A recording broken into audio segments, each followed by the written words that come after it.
In today's video, I'm going to be showing you how to activate FaceTime on your iPhone or iPad.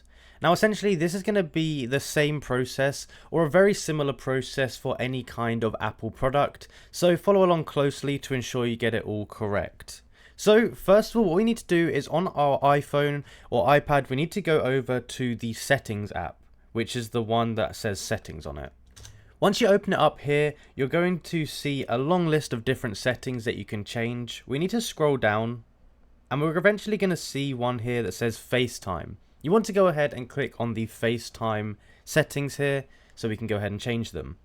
Now first things first, inside of FaceTime, there's going to be a setting down here that says you can be reached by FaceTime at, and it's going to give you the two or the few ways that you can be reached. So it's either going to be your phone number or an email, or potentially both. And this is going to be related to your Apple ID. So if none of them are showing up, you're going to have to go ahead and sign into your Apple ID.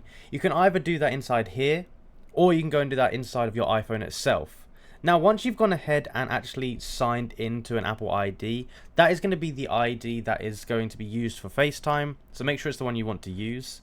And also you can do this with your phone number too, and that will connect your basically phone number to your Apple ID. So once you've gone ahead and connected one of those up, you should be ready to go ahead and get started with using FaceTime. At this point, you need to go ahead and activate the FaceTime button. You can see here it says FaceTime and there's a green slider. You need to make sure that is turned on. And then once you've done that, we can go ahead and start using FaceTime. FaceTime itself is another app on your iPhone or your iPad, and for me it's on the top. You can see here it's like a green with a sort of video camera icon, and you want to go ahead and tap on it. And when you tap on it, it should open up and look something like this. It might get you to go ahead and sign in with your Apple ID. Use the same ID that we've just signed in with. And then there you go. You should be able to start using FaceTime. Obviously, if you want to start a new call, press new FaceTime. You can create a link. But essentially, it's as easy as that to go ahead and activate it. So if you enjoyed the video and found it useful, be sure to like and subscribe. And I'll see you in the next one.